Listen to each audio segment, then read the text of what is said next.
are connecting, and hopefully we're live. Hopefully it all goes good, and we are live. Hello, everybody, and welcome back to another live stream. Oh my god, I just said another live stream. Hey, this is the first time going live on this channel. I usually say that because I've had like well over 100 live streams on my other channels, so that was already starting it off strong. But anyways, we're going to be going live probably about, if I had to guess, probably once a week. I want to start breaking down the full cards, but today, the only thing that I need to really adjust up here is definitely my webcam. This is going to be like a little bit of a test stream, coming to watch fights or talk about fights for anybody who wants to come talk about some fights. I don't know if we're going to really get any viewers because, again, this is like a relatively new channel, and I know that we have a little bit of a viewer base. Like, I see a lot of familiar names when it comes to the betting videos, but we still don't really have any sort of a community yet. So I don't know how these live streams are going to do, but the goal of this is obviously going to be just to break down the card. If anybody wants to come and give their own thoughts on the UFC card. Jam's here. Jam, dude, it's so weird seeing not an egg next to your name.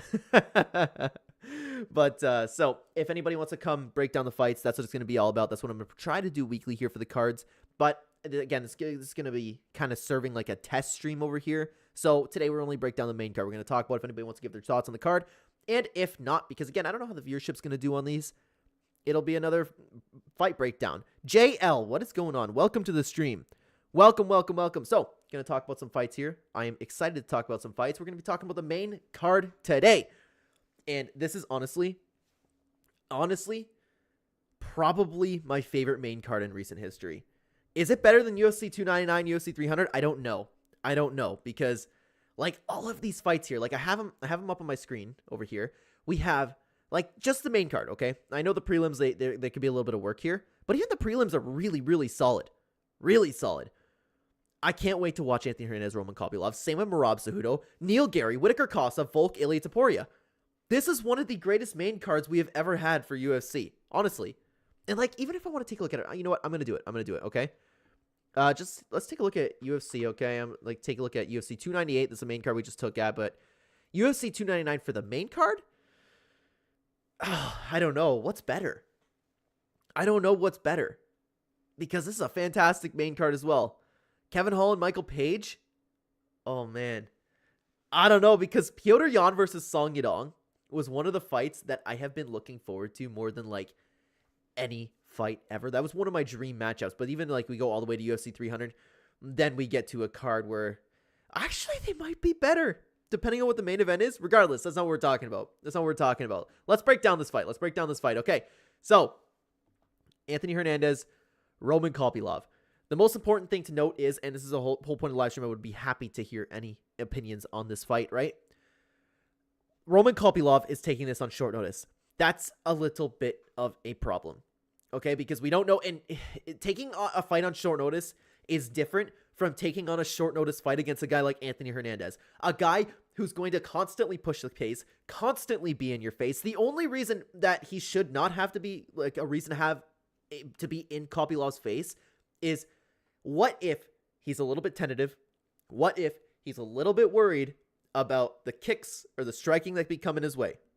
But knowing Anthony Hernandez and knowing the way this dude fights, I would imagine Anthony Hernandez is going to be in his face just like we've seen so many other times. But there's the other interesting point. We know that Anthony Hernandez is capable of being finished. And who is a better finisher than Roman Kopylov? I don't know. And that's why it is such an exciting fight. If this was Roman Kopylov taking this fight not on short notice, I might be all over him. But I don't know, man. I don't know, because we've seen incredible improvements in Roman Kopylov's takedown defense. We have seen his defensive skills improve. But is it enough? Because we've also seen this guy kind of like be taken down and this guy kind of give up a little bit. Now, I don't know if give up's the right word, but like it's a clear hole in his game for if Anthony Hernandez wants to go in and get on top of him. That's the really, really tough part, right? So I don't know about this. Also, I just realized apologies, guys. I just realized my chat is a little bit in the way. I need to take a look at that. It's a browser source, right? So we need to move that a little bit. Hopefully that's okay over there. But anyways, it's a really tough fight to pick for those reasons. Because I could very well see both things happening in the sense of Anthony Hernandez coming in there, doing his thing, grinding him, taking him down, and who knows what Roman Kopylov has been doing. He's taking this fight on short notice. How much has he been training? We know he's improving, but does it matter? I don't know. That's the problem. I can see both things happening. I can see Anthony Hernandez getting takedowns, grinding him out, making him gas, getting a rear naked choke. I could also see Roman Kopylov doing what he's been doing these past 4 fights. And I could very well see, even if it's not a knee, I could see Anthony Hernandez shooting it for a takedown, getting head kicked. And you can't get head kicked by this guy. You can't. That's why it's such a tough fight to pick. But other than that, the reach is the same. The height's the same. We don't know exactly what they walk around at, or at least I don't know what weight they walk around at. But I don't know, man. I was thinking about putting a bet on Kopylov just because of like how impressive he's been looking and how much he has been improving. I like his chances for the underdog. I really do, but like that's just flat out gambling because you don't know what's going to happen in this fight.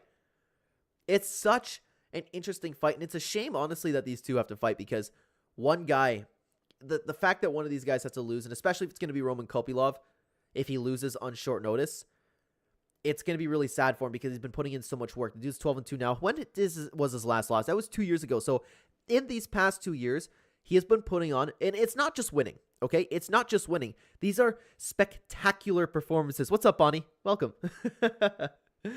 These are spectacular performances that he's had. So the fact that he might lose this just because it's on short notice, it really would be a shame. And honestly, that's why I'm cheering for Roman Kopylov, but to actually break down this fight and to actually pick a winner, this is almost a 50-50 fight. I would say it's a 50-50 fight, and I would lean towards Roman Kopylov, but the fact that Roman Kopylov has taken this fight on such short notice that I have to pick Anthony Hernandez to win this fight. I have to assume that he won't be in shape enough. I have to assume that Anthony Hernandez will be in his face. I have to assume that Anthony Hernandez will be able to get around the kicks. What's up, Koala? And I have to assume that he will do what he typically does against everybody else and get the win here. He's in his prime. Roman Kopylov could arguably be exiting his prime. I have to go with Anthony Hernandez on here. I have to. I just have to. But anyways, let's move on to the next fight. Let's break down another fight over here. So we have Merab Dvalishvili versus Henry Cejudo. Another, and this is why the card is so much fun to break down, right? It's going to be so much fun to watch. I literally cannot wait to watch this card.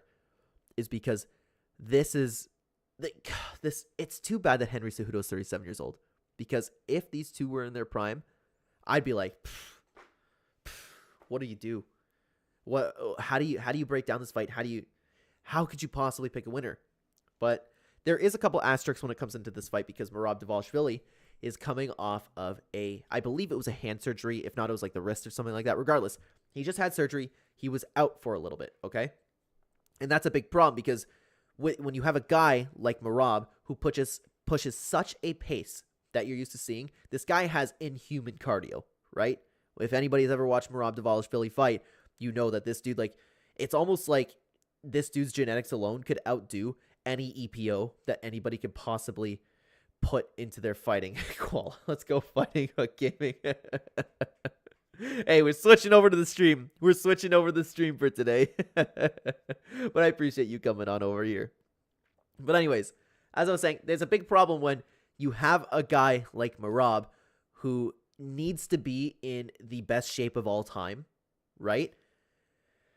You don't know how much he's been training since that surgery. And you don't know, it always worries too, because let's say it's a hand or a wrist surgery, whatever happened. Let's assume he punches Henry Cejudo once. You would imagine that his wrist will be okay. You would imagine that his hand would be okay. But what if it just, poof, his hand goes? Then what are you going to do? You're going to have to resort to hugging him with an injured hand. And Henry Cejudo isn't exactly a guy that you can just hug, because we've seen from Henry Cejudo, while in his last loss to Aljamain Sterling, that fight ended, and I was watching with my group of friends, and we all kind of had the same consensus, where that fight could go with anybody. No matter what. That could go to anybody. That's really tough. What's up, KP? Welcome to the stream. Thoughts on the Henry coach thing? Apologies, you already talked about it. I just joined. Hey, I'm happy you're here. But I actually don't know what I think about the Henry coach thing, because originally I was like, ooh, firing him on countdown? That's ridiculous. But then I started reading more comments about it and reading people posting about it, and I was like, okay, I also wouldn't put it past Henry Cejudo to pull a stunt like that. But I could also see the people giving him backlash right now, because of course they're like, haha, we got you, right? I could see it being a thing where Henry just faced all that backlash. So it was like, oh my God, I'm joking, you know? It wouldn't shock me if that was the case. That's all. That's all. But yeah, what do you think about that? But that's another thing to talk about too when breaking down this fight, is because Henry Cejudo, well, that would have been something to talk about actually, because Henry Cejudo, like, if he didn't have his coach, that'd be a problem in my opinion, because it's the same guy that brought him up so far. It was apparently a prank, personally thinking he went broke and doesn't want to pay for a coach fee. See, but I could see it. I could see like all of those scenarios coming true. That's the problem. So we don't know which one is actually true, right? Like, I could very well see Henry, because Henry is a very dedicated athlete, right? He definitely wants to be the best, and you could argue that he's coming back for a paycheck. I think it's for a paycheck and the status of being a champion. But that's such a toughie, man. That is such a tough one. Because I could see him actually going and wanting to.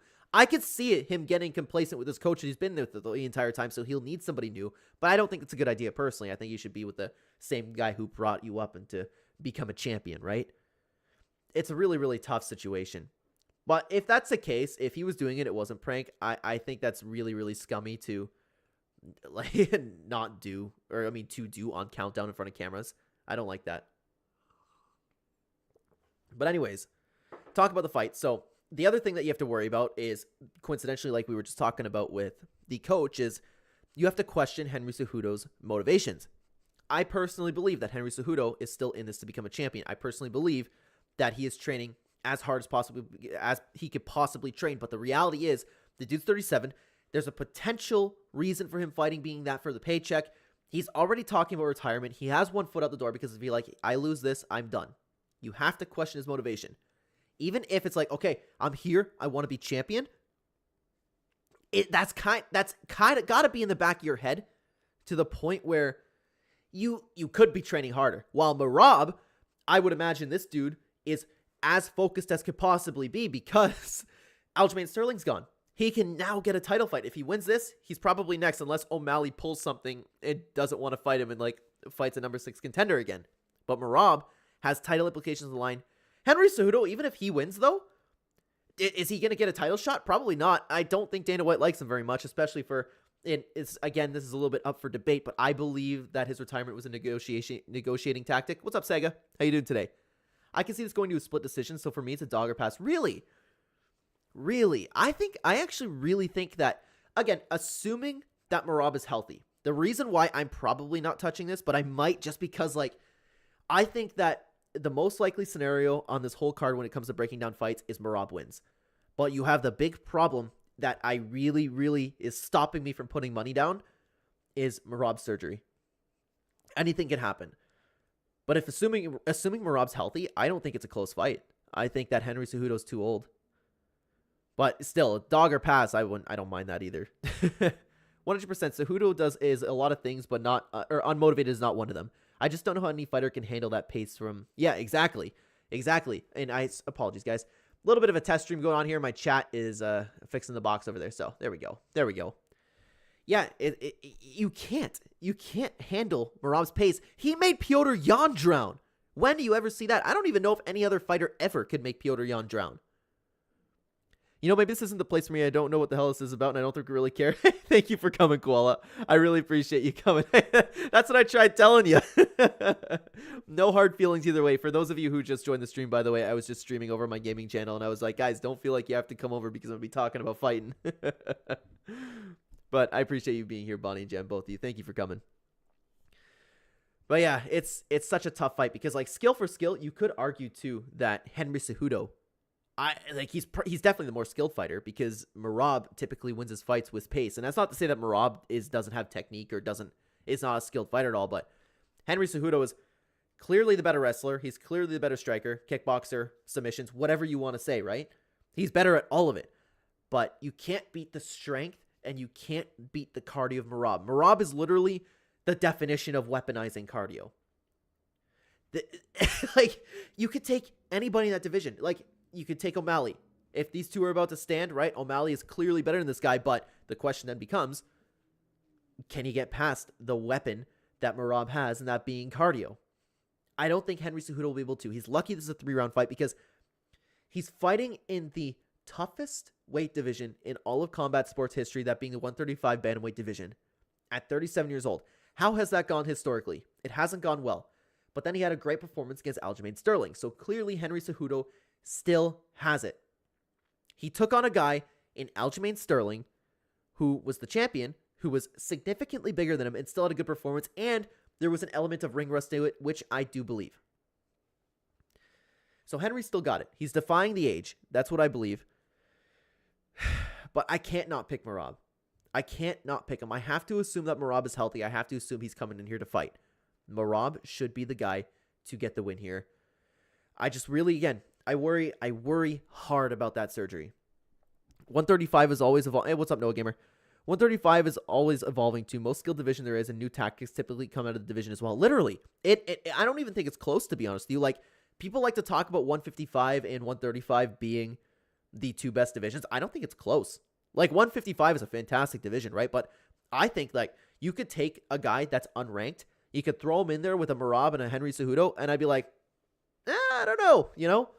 It's such a skilled division. But let's move on to the next fight, because I am going to be picking Merab Dvalishvili here, but oh boy. Here we go. Here we go. We have Jeff Neal versus Ian Machado Gary. This is going to be a fun fight. I can't wait for the press conference. When is the press conference? Actually, it's Wednesday. Shouldn't that be tonight? I actually don't know. If not, it's going to be tomorrow. I'm so excited. I can see Cejudo dealing more damage. They're fighting in California, so the crowd might favor Cejudo. It could potentially be close, but I like Merab too. Just a tough one for me to be bullish on one side. Yeah, that makes sense. So, you think the crowd's going to be on Cejudo? Merab has been gaining a lot of fans recently with those little shorts that he's been putting out, myself included, because I never hated Merab like so many people just hate his style. I always appreciated his style because of the cardio, but I actually legitimately like Merab now because of like those things that he's been putting out. Avoid this Neal versus Ian fight at all costs. Yeah, I'm not betting on this fight. Absolutely not. What's up, Brandon Collins? Ian Cuck Gary. There you go. Ian the Cuck Gary. Instead of the future, it should be the Cuck. I missed your Kopylov prediction. It was essentially a 50-50 fight, but for the reason with Kopylov taking this fight on short notice, I have to go with Anthony Hernandez. But I could very well see Kopylov getting a head kick knockout there. Anyways, Jeff Neal, Ian Gary. I would actually be all over Ian Gary. All over him. And this is why it's such an interesting card too, because there's so many, like, what if this, what if that? There's so many asterisks to each fight, right? Ian Gary, for the first time ever, has the entire world laughing at him. To the point, and I agree with Lucas Tracy about this, by the way. I wholeheartedly believe this, because if anybody knows what Lucas Tracy has been saying, he believes that Ian Gary pulled out. He did get sick, and his immune system has been weakened because of all the stress that he had that last fight week. I wholeheartedly believe that's true. I wholeheartedly agree with him. Ian Gary was so worried about this that he made himself sick, because stress, it weakens your immune system. It makes total sense. Total sense. So is he going to stress himself out this time around? And that's like, again, I'd be all over Ian Gary if that was the case. Weight cut and stress, recipe for sickness. I completely agree. Exactly. I don't know anything about UFC, so I can't really bring anything to this conversation. Bonnie, I appreciate you being here.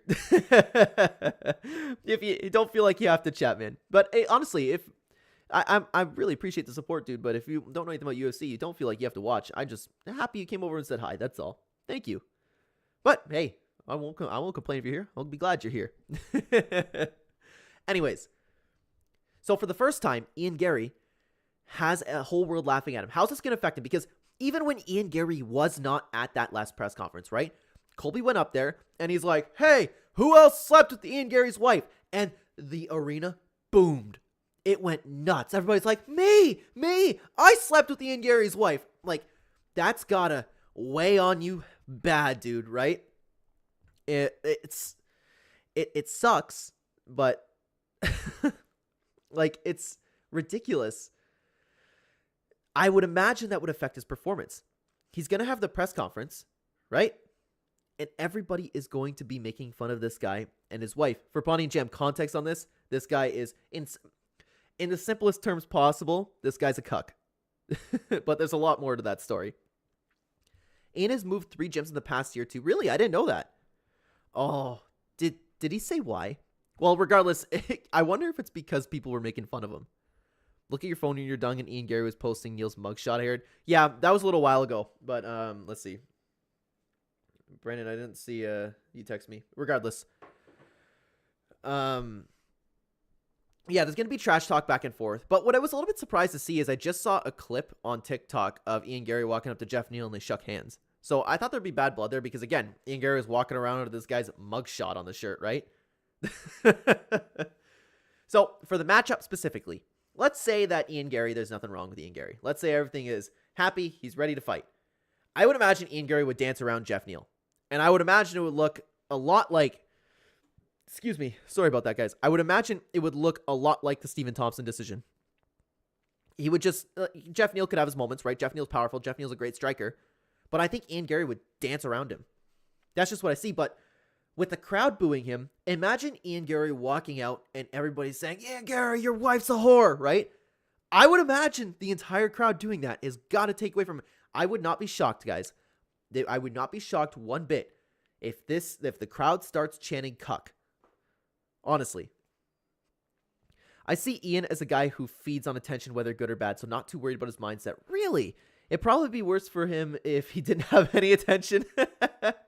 You know, I do believe he feeds off of attention, but it's got to be different, man. Like, I can understand, like, oh, I'm going to overcome the haters, right? But it's different when people are talking about, like, making fun of your life choices, making fun of your wife, right? Hey, what's your wife's husband doing living with you, right? Yep, Leon Edwards' gym killed Clef, and now he's at Shootbox. Really? Jesus. I didn't know about that. Yeah, I wonder what the reasoning for that is. He probably could just be getting better.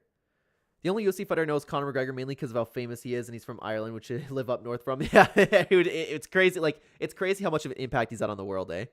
Nobody, like, it's crazy if you don't know Conor McGregor at this point. Actually, this guy, Ian Gary, wants to become the next Conor McGregor. But it's not working because, unfortunately, he's a cuck. So, that's the only problem. And this is why I'm not touching this fight at all when it comes to betting. Honestly, for that reason alone, I don't mind Jeff Neal as an underdog. But I think Ian Gary is the better fighter here. Jeff Neal, how long has it been since Jeff Neal's been in the octagon? About a year, right? And he had a good, like, here's the thing. Jeff Neal also was the guy who made Shavkat Rakhmonov look human. He had a great performance before he got finished. Jeff Neal is a great fighter. He's a very dangerous fighter. But Ian Gary is different from the striking of Shavkat. Because if you remember Shavkat, he was like throwing absolutely careless in there, right? When it started to get into deep waters and Jeff Neal was able to clip him a lot. But Ian Gary is just way too methodical when it comes to these striking exchanges that they'll have. I feel like he'll be quicker. I feel like I know he doesn't have the same reach, but I feel like he'll utilize his range better. And I think he's just going to dance around him to the decision. I'd be surprised if he finished Jeff Neal. But I wouldn't be surprised if Jeff Neal finished Ian Gary. Southpaw versus Orthodox 2, by the way. Don't know how Ian can use those calf kicks in this one. Yeah, I would imagine he would. It's definitely a little bit tougher, but Ian Gary is a very diverse striker. I would imagine that it's not too important for him. I think another one I know is somewhat of a female UFC fighter who had a role in Fast and Furious 7. Can't remember her name. Really? Female fighter who had a role in Fast and Furious 7. That wasn't Ronda Rousey, was it?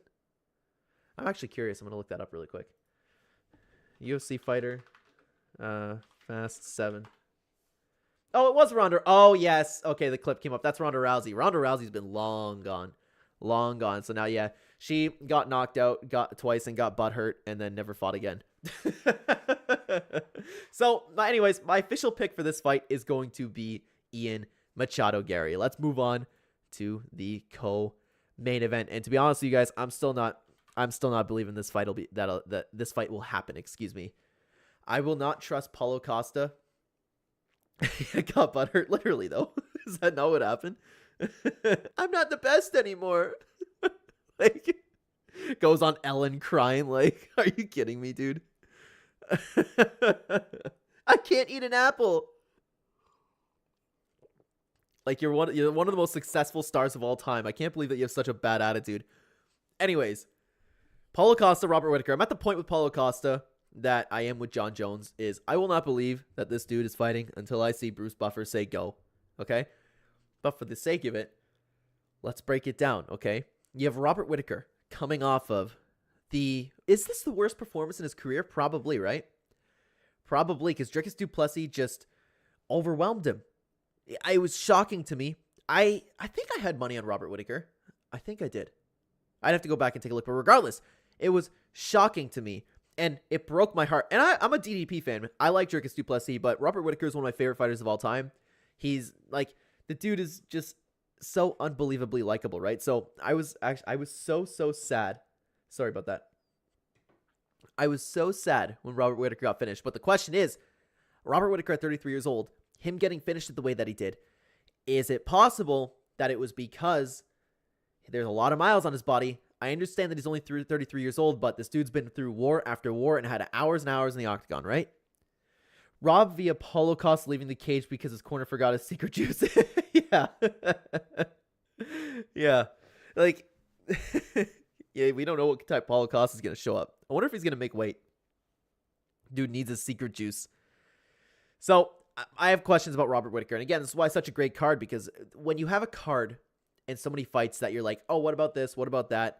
That makes for fantastic, fantastic fights. But in reality, assuming that Robert Whittaker is the Robert Whittaker we're used to seeing, we've seen him fight guys like Paulo Costa before.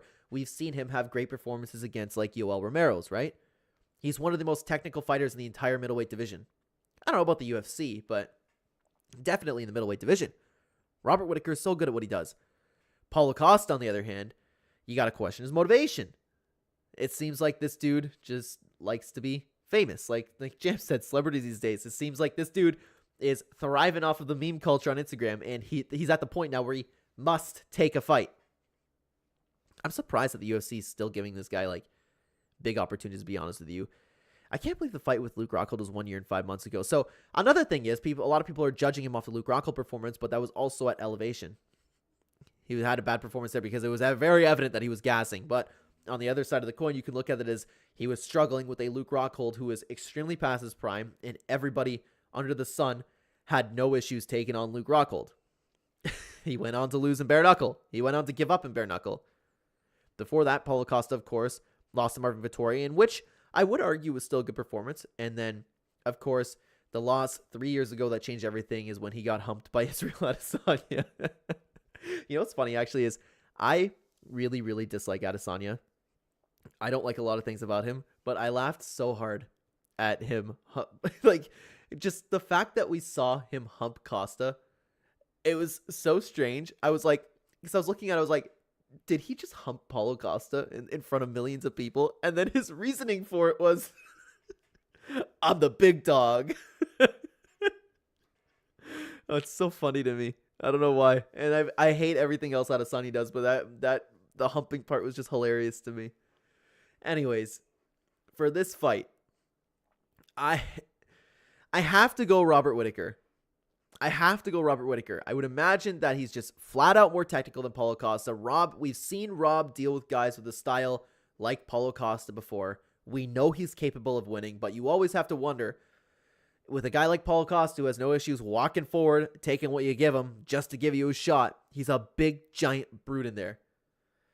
I would imagine that there's always the potential for Rob to get finished, and we don't know, again, if Rob is he on the decline a little bit? He's 33 years old. He's out of his prime, but Paulo Costa's teetering on that too. Is he humping Costa because Costa got that dog in him? Yeah. Did he say that? Because that'd be hilarious. Regardless, that's funny, KP. That's funny. But again, I have to go with Robert Whittaker here. I have to. And again, assuming this fight doesn't take place, because all of a sudden, maybe, hey, Paulo Costa's out for some reason, and then some random person from the middleweight division comes in. So my official pick is going to be Robert Whittaker here. I just worry again. I worry again. And then you have the main event. You have another fight that we have to worry about. How the hell is Alexander Volkanovski going to be after the knockout loss to Islam Makhachev? I cannot believe Alexander Volkanovski is fighting the way he does at 35 years old. 35 years old, 4 months. You have a guy who just got knocked out, what was it, 3 months ago? 3 months, 3 weeks ago, almost 4 months ago. Islam Makhachev finally knocked him out. Finally saw Alexander Volkanovski get knocked out. How's he going to come back? Because Ilia Topuria is a fantastic, fantastic striker. He hits really hard. And I know people are doubting that, but man, you can't see this guy because he doesn't have like the one-shot KOs that we're used to seeing with some guys, like maybe like a Yair Rodriguez. This dude is more than capable of cracking Alexander Volkanovski, and I'd be shocked actually if there wasn't a point where we were watching the fight and we saw, oh my god, Ilia tagged Volk, right? If either of these guys win, it would be so legendary. Ilya would have the perfect come up story. Volk would have the perfect comeback story. Agreed. I hope, though, personally, like, nothing against Ilya Topuria. I'm just a really big Volkanovski fan. I hope that Alexander Volkanovski bounces back with, like, the performance that he had against Yair Rodriguez, where he just looked absolutely unstoppable. Because that would be wild to me. If everything's okay with Alexander Volkanovski, if he didn't just get knocked out, if this was the Alexander Volkanovski coming off the Yair Rodriguez win, I would say all day, no problem with Alexander Volkanovski winning this fight. Alexander Volkanovski somehow still has a reach advantage. The guy has weirdly long arms, right? Alexander Volkanovski, solid reach advantage. He'll be able to outbox Ilya Topuria. I know Ilya is like really, really solid with what he does, and I think if they do end up boxing, Ilya will definitely have his moments. Like, he can dig to the body very well. But in reality, I could see Alexander Volkanovski using his range perfectly like he likes to do. And Ilya Topuria, with him being so goddamn heavy on his front leg, I can see Alexander Volkanovski also chewing that up. If they start to wrestle, I would imagine that Volk would definitely, like, regardless of technique, I think Volk is better technically, but Volk would be the stronger guy. The only question that I have is this the start of the decline? The decline is coming. Is it now? Regardless, it'll be soon. Who else is in the featherweight division next up to challenge him? There's no really, like, solid title challenger here. You could give it to Max Holloway if he beats Ilya, if Ilya Topuria ends up winning, but then again, they probably would just have a rematch, right? It's gonna be sad, man, because I just start thinking of the downfall of Alexander Volkanovski, and I don't want to see it at all. It's gonna make me so sad. Ilya said in an interview, I know Volk has good calf kicks. I know, but at the end of the day, like, it's tough to, because I would imagine that somebody as good as Ilya Topuria could prepare for the calf kicks, but once you get into a dogfight with a champion, once you get into that, you should be going back to your instincts. But that could be my arrogance talking, because and in case anybody doesn't know, I've done MMA most of my life. Maybe I'm thinking this way because I'm not a UFC caliber fighter. Once you start getting into a little bit of a dogfight, once things start getting tough and you start getting tired, you default to what you do best. I would believe that most people would do that. You have to be one hell of a champion to be able to, like, fight against what you usually do, right? And Ilya will definitely be lean forward, be really, really tight, and look for those counter shots. It's such a interesting fight. I actually ended up recently throwing a little bit of money on Alexander Volkanovski because I barely got him. I think it was plus odds regardless. It was like really close to even. And then I saw somebody who I believe to be one of the greatest fighters of all time almost sitting at an underdog. So I was like, okay, I like my chances for that. Although I think it's like tossing a coin, man. Tossing a coin. Only time Ilya made adjustments was against Jai, barely though. Yeah, you don't see. Yeah, but then again, that's not the type of adjustments you'll need when you're fighting Alexander Volkanovski. You know what I mean? But I mean, dude, he seems prepared. He seems confident, that's for sure, which is crazy to me. I don't know how you can be that confident, but people are talking about, like, all right, this is what Conor did to Jose Aldo before Jose got knocked out, but I don't know, man. Alexander Volkanovski's too dominant.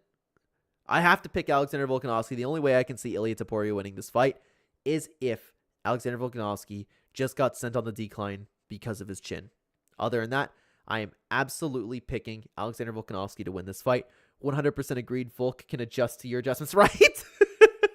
The dude is one of the greatest fighters ever, man. Ever. But with that being said, we just broke down the main event. My official prediction is going to be Alexander Volkanovski, but with a big time worry.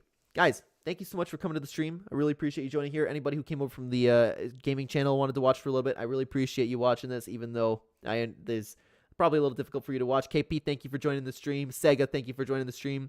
Really appreciate you guys coming. Really appreciate you giving your thoughts. So I'm going to try to go live once a week. Maybe just do a just chatting stream here and there.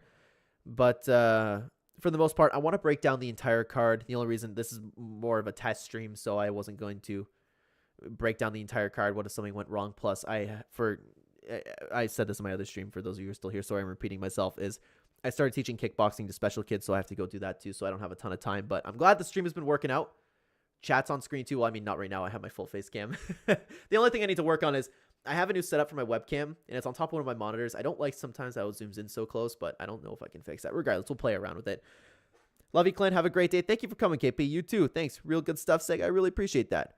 Thank you for coming, and thank you for coming, Jim. Really appreciate you guys. All right, so yeah, look out for live streams probably once a week, guys. Thank you so much for coming to the stream. Take care, everybody.